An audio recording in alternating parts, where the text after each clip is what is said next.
religions in the United States. Add your festival stories to ours on social media with the hashtag 2023 Folklife. The Smithsonian Folklife Festival is produced by the Center for Folklife and Cultural Heritage and presented in partnership with the National Park Service. This festival is made possible also by people like you. If you visit festival.si.edu, you can join our community of contributors.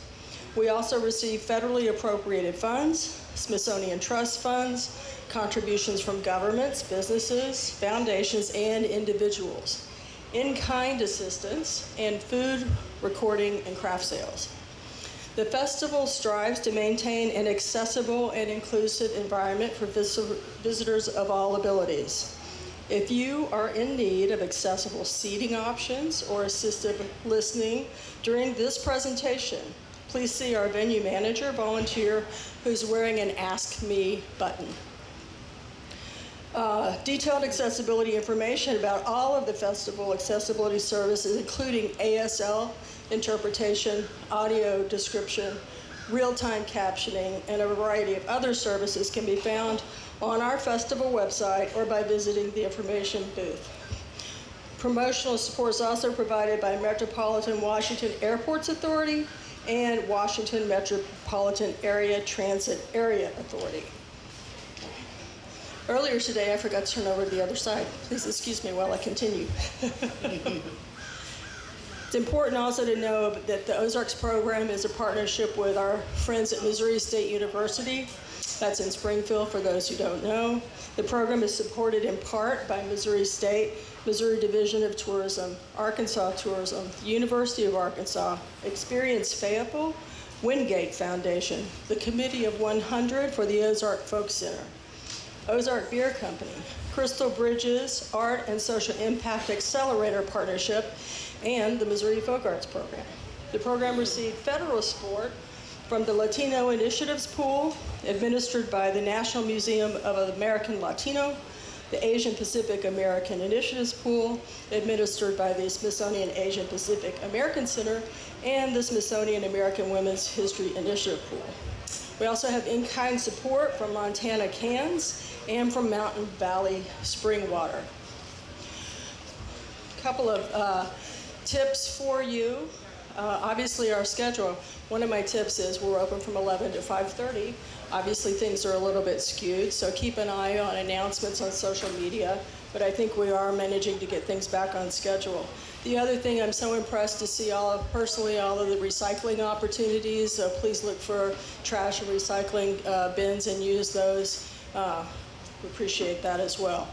So, I said I get to work with these guys in my role with the Missouri Folk Arts Program.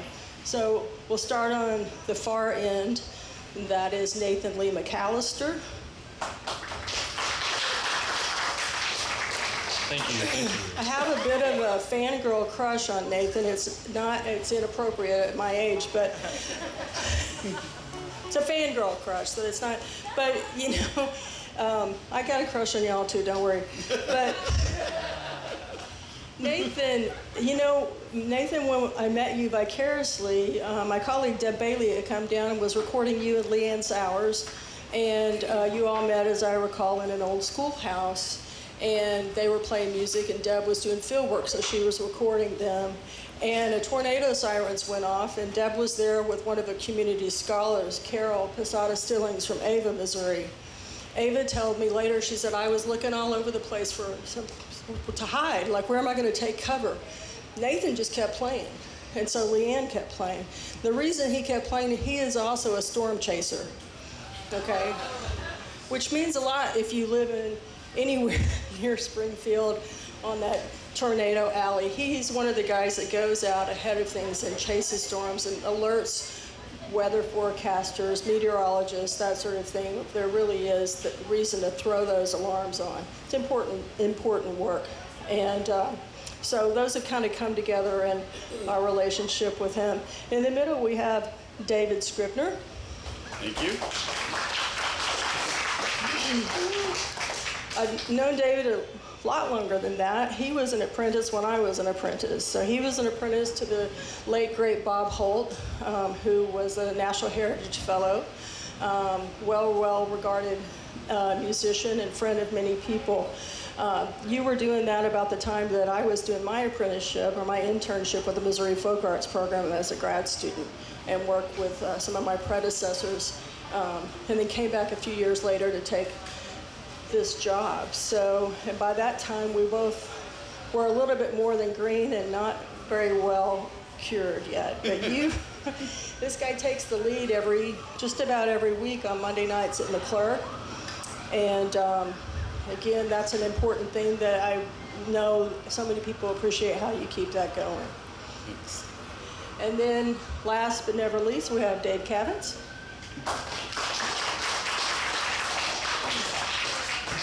They snuck him in here somehow. He lives in the same town as I do, and in the next session I'm going to talk about how Columbia, Missouri is not a part of the Ozarks. We were trying to keep that secret. Dave is a luthier. He is a musician. He is someone who is also keeping a jam and dance that happens at Hallsville, Missouri. It's still at the community center, back at the community center. It was started by John and Betty White, a lovely couple in Boone County. And you and Amber Gaddy and some others have made a lot of effort to keep that dance going. And in my own defense, I may not live in the Ozarks proper, but we have spent a lot of years down there playing music, and I want to shout out to my buddy Alvy Dooms, who is a terrific guitar accompanist down there, who I studied. Boy, I watched him play, and he told me I was doing it wrong. A lot of times. When it comes to that fangirl stuff again, I'm a huge fan of the rhythm guitarists. Man, the backers, the guys and the gals that back up the fiddlers and the banjo players, no, they never get elevated, right? We know who they are. We know who Kennedy Appleby is. We know who Albert Don't have Jones them to is. dance. If you don't have a backup, you don't have a dance. There you go. So, you told me you wanted to talk a little bit and you want to play a little bit. Yeah. You ready to play? We're ready to play. Okay, go.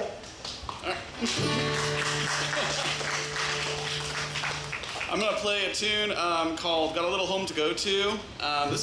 We talked about Albie Dooms, who is in his 90s, and he lives in Ava, Missouri. And he talks about, he's been playing this music his whole life, and there are two tunes that he remembers from his earliest days. He doesn't have memories without these tunes, basically. And this is one of those tunes, so this is called Got a Little Home to Go To.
So we're kind of here to share what Ozarks fiddling is. So that's a really good representation in that tune, I think, in that you can hear a really strong downbeat, which is for dancing, and we don't, there's, in the fiddling world, they talk about long bow fiddlers versus short bow fiddlers, and we tend to be more short bow fiddlers, which means we don't put a lot of notes in one bow stroke.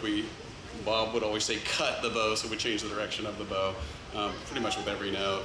And I don't know if you guys noticed, but like that downbeat is really strong because Dave is like really emphasizing it in his rhythm, and Nathan also in his banjo playing, and I'm trying to emphasize it in my bow. So those are some key characteristics.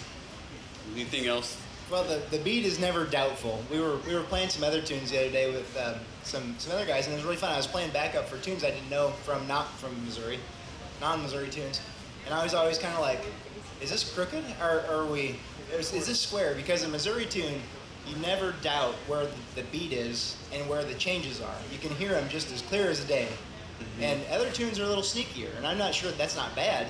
It's just they're different, and they're a little more indeterminate. They're kind of smushy in a way, and it's cool. But our tunes are this way because we dance to them. We dance to all of them, and that rhythm is really important. Yep. So I'll play for you a tune that is, so when you talk about what is Ozarks fiddling, there are tunes that are specific to the Ozarks, and there is style. So I'll play you a tune that is not specific to the Ozarks at all, and you could hear it everywhere. It's a great dance tune called 8th of January. This is maybe the Ozarks way of playing 8th of January.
I just want to say that I used to hate that tune. That was my grandma Scrivner's favorite tune, and I had to play it 2 or 3 times every time I got my fiddle out.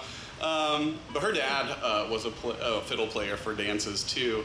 Also in the same kind of the part of the country where Nathan's family is from. Our families have both been in the Ozarks for a long time. Yeah, long time. Yeah, we were talking on the way up here that probably our great-grandpas played music together because his great-grandpa also played fiddle. Yeah, so. I mean, and the thing you got to consider about music, not only in the Ozarks, but music in this country, a long time ago, a lot more people played music than played this type of music than play it now. Mm-hmm. And you know, you see now, it seems like almost everybody plays the guitar in some sort of genre. You know, guitar is a very, very popular instrument. But you look back 150 years ago, that instrument was the fiddle, you know, and the banjo to an extent. Just a lot more people played those things. And so it's not uncommon to look back through family history and find fiddle players. And I know that's the case with us. We're, you know, many generations back Ozarkers. And but I wanted to speak too on that tune, that particular tune. That is one of those tunes. There's certain tunes that just need a banjo in them, and you know them when you hear them, and you definitely know them after you've got a banjo playing them. Some tunes just need that kind of texture, and that's one of those tunes that I think just benefits from that sort of little clop in it. Yeah. That was the 8th of January, and when we're talking about Ozarks specific tunes, I always like to play what we call the 9th of January, which is Bob Holt learned that in Ava, Missouri, so this version is kind of Ava, Missouri specific. But he learned it as 8th of January, but he started calling it 9th of January to distinguish it, so you can kind of hear the difference. I thought he was tired of people arguing with him. This is the Yes, story that I got. too. He'd say, I'm going to play 8th of January, and he'd play it, and people would walk up to him at festivals and say, Bob, that was not 8th of January. And he said, well, fine, it's 9th of January. So here you go.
As a dancer, I dance a lot, and I love dancing, and I really learned to square dance for real in Ava, Missouri with the Ava, Missouri dancers.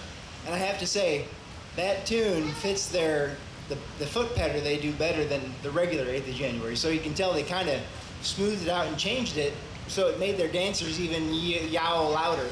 Because the way they danced back in the days, they jigged with every step. So they go shuffle, step, back step, shuffle, step, back. This asymmetrical kind of jig step for those of you that do jigging.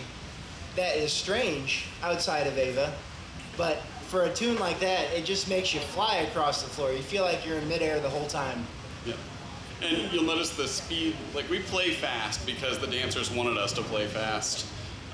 So that's a big characteristics of Ozarks fiddling.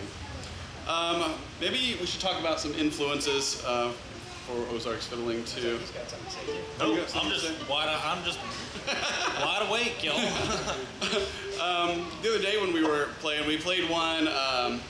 There's a fiddler named Bill Ballou who was recorded in Day, Missouri in 1941, and he has a really cool version of Ragtime Annie. So I'm going to play that for you now. Ragtime Annie you can hear anywhere, but this version is pretty Ozark specific to Bill Ballou. So.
Thank you, and I also want to give a shout out to Mark Ballou back there. He's the one who found that recording. He's related to Bill Ballou, and so he found that recording and made it available, and I've learned a lot of tunes off of it, so thank you. Maybe we should do a slow one. Oh, No, are you sure? well, because it's raining, you know. Yeah? Any ones you have in mind? All right, well, there's one that I always like to do, and this is, I learned this from a guy named Noel Scott, who lives in Christian County, Missouri. And he learned it from a fiddler named Floyd Blankenship, who was around the Seymour area. But Floyd traces it all the way back to Old Bill Conley, who was really according to Alvy Dooms, one of the first fiddle players in the Ozarks. Alvy says that Bill brought his fiddle and Alvy's grandpa brought his banjo from Kentucky, and that's how music got into the Ozarks. Anyway, this is called The Last Train Home, and it's Noel always told me, don't get it too fast, because he knows how I play. Which is something that Dave doesn't take to heart very much. He likes to play everything fast. Yeah. To be honest, I thought I got that last one a little bit too fast. I was having trouble getting all my notes in. Last Train Home.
Thank you. Do you want to go to a different key? Sure. Can we go to C? Oh, C. Yeah, C. So one thing about the type of banjo Nathan is playing here, this is called claw hammer, or it goes by other names. So yeah, I'm playing a frailing. A lot of times you'll see it called clawhammer style. frailing style, you'll also hear it. In the Ozarks, typically, what Albie Dooms has always called it, and I've kind of taken it up, is he just calls it drop thumb style. Because what I'm doing is I'm playing, in my opinion, a more intricate version of clawhammer style to get in a little bit more of the melody notes. And that's just something I do because I've played with David so long that we know each other's tunes and we know the notes that are in the tunes because they're so Ozark and we know how we play them. But a lot of times you'll hear a more economical style played in other parts of the country. But it's different from the bluegrass style of banjo playing that you'll see with picks, like Earl Scruggs popularized, in the 1940s and the 1950s. So Nathan, what would you call the style that like John White and J.R. Johnson did, where they were playing chords on the banjo? I don't know that it necessarily has a style. We had some players in the region that would basically just play with like a flat pick and would just play chords behind the instrument or behind the fiddle, and made for really, really great backup.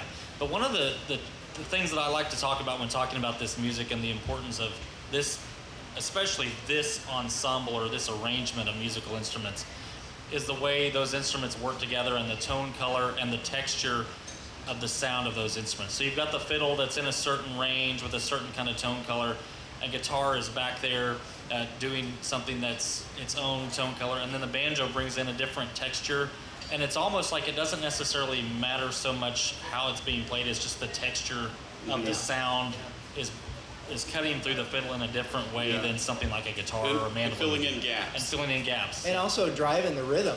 Yeah. I think the banjo pushes the rhythm in a way a guitar can't. And a big part of that is because Dave's playing like a boom chuck kind of rhythm. He's hitting the bass note and he's strumming.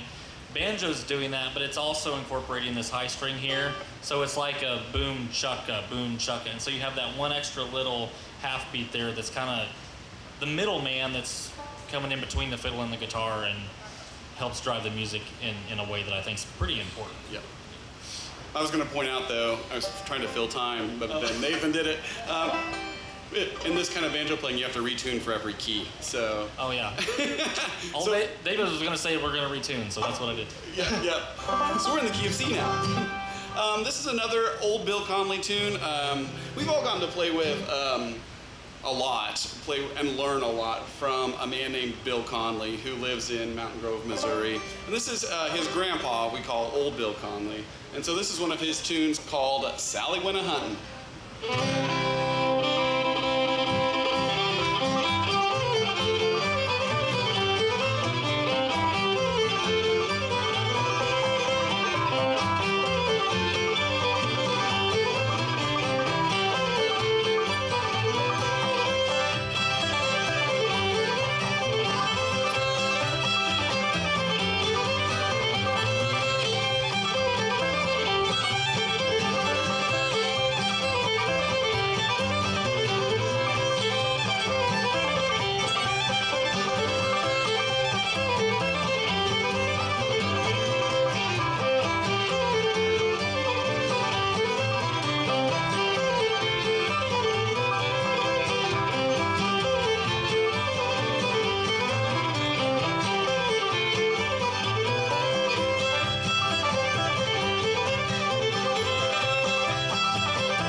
Thank you. I think another good Ozarks tune to play you, and this is not just Ozarks, it's played all over Missouri, I know. I also learned this one from Bill Conley in Mountain Grove.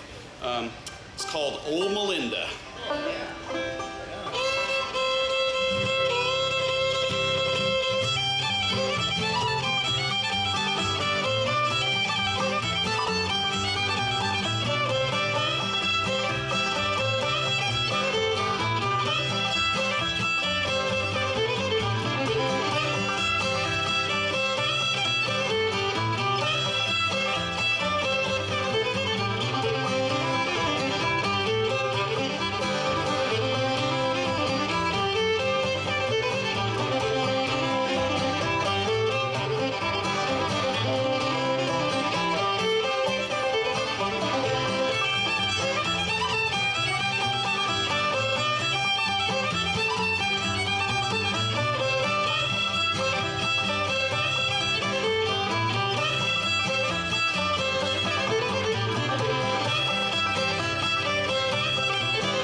Thank you. Maybe one more here in C. That's a tune that I find interesting that a lot of fiddlers played because it's kind of a weird tune. It's called "Coming Up the Pike," and I know it's on the Bill Beluga recording that I was talking about, and Bob Holt played it, and I think even there's a fiddle player from around Springfield who played slower stuff, and he played it. His name was Art Galbraith. Yeah, he played it. I bet it was weird. I'm sure it's crooked as all get out. Didn't Cyril have a version Oh, of yeah, it too? yeah. Yeah, Cyril Sennett was from like northern Missouri. Yeah. So anyway, here's "Coming Up the Pike," and I think when I get to the second part, you'll hear why it's weird at the end. We'll see if we get it. Yeah, we'll see if we get It'll it. be fun.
Yeah, I think the very first time I ever heard that tune, though, was our dear friends Jim and Kim Lansford. Oh, yeah? Who played a scalding version of it, and Kim Lansford was one of the great backup players ever, and her backup on that second part was just perfect.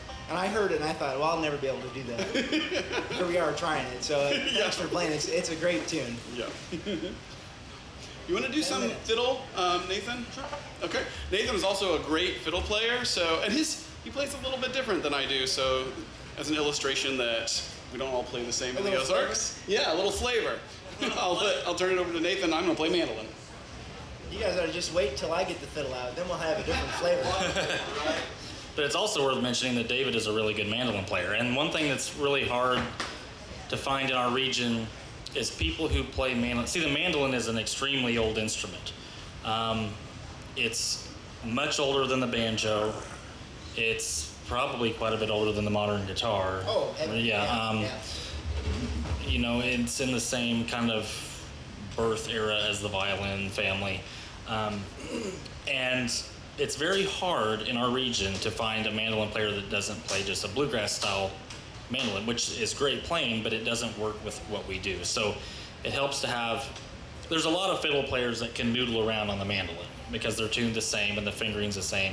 But to find someone who has the command on a mandolin to just dial out all the fluff and the bluegrass and just play the melody note of the fiddle, takes a fiddle player that's a good fiddle player that can have the hand strength and the know-how to make that happen. And David's one of one that I know, that I personally know that can do that. So, you want to go to G? I'd love to go to G.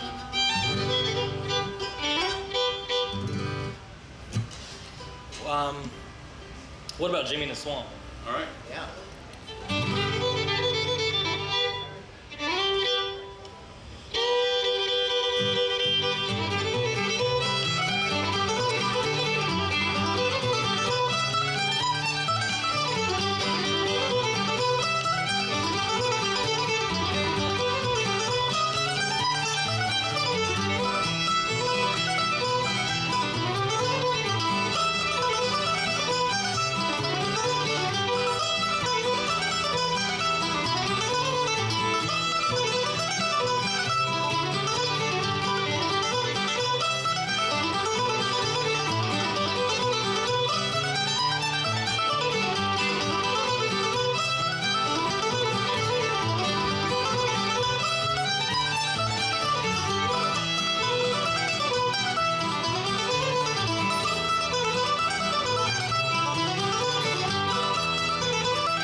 I think we got time. They flashed us a 10-minute card. I think we got time for one more tune and a little bit more talking in between there. But one of the things I think that's important about this music and something that we haven't talked about yet and I think needs to be said is this music has to be carried on by people. And fortunately, there's efforts being made in the region to get young people involved with playing. I'm an educator, okay? I'm a high school art teacher.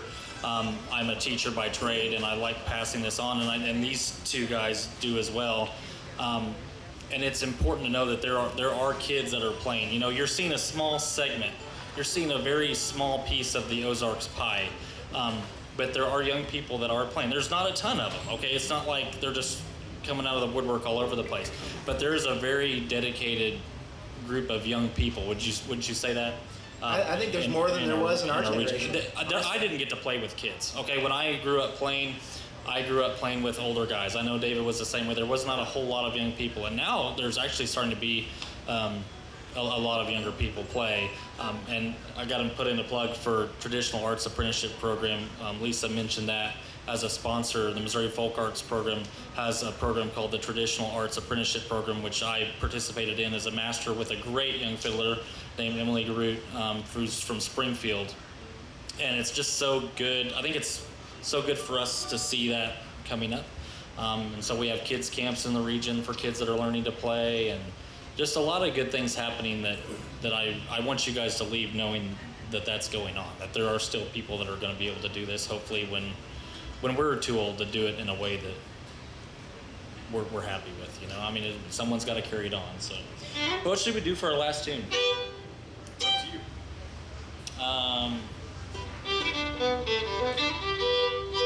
How about that Stony Point? All right. You okay doing a little Yeah. bit? This is an Ozarks variant of a tune called Stony Point. Sometimes you'll hear this called White Horse at Stony Point, with a little bit more flair and a little bit extra, a couple extra parts. Oh, yeah, 17 parts. Yeah. 5.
That's it for us. I mean, as always, we're hopefully very, very approachable people. If you see us around the festival, please come talk to us about our music and traditional music in our region.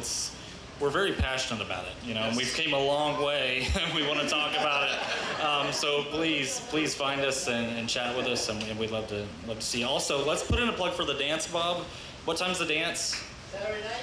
There's going to be a dance. We want to announce this every chance we get. There's going to be a square dance on Saturday night with this band at 8 to 9:30. It's going to be at the Big Tent, hopefully, weather permitting. If it's not weather permitting, I'm sure they're going to find a place to have it. But it'll be an Ozarks square dance. You know, no experience really necessary. Bob's a fantastic teacher, and we want to see everybody there. It'll be a lot of fun. A lot of fun. Please show up for it. Can I get you all to put your hands together for David Scrivner, Nathan McAlister, Dave Cavins. See why I have the best job in the world, and I don't worry about the future. I also want to thank our sound engineers and Rachel, the stage manager.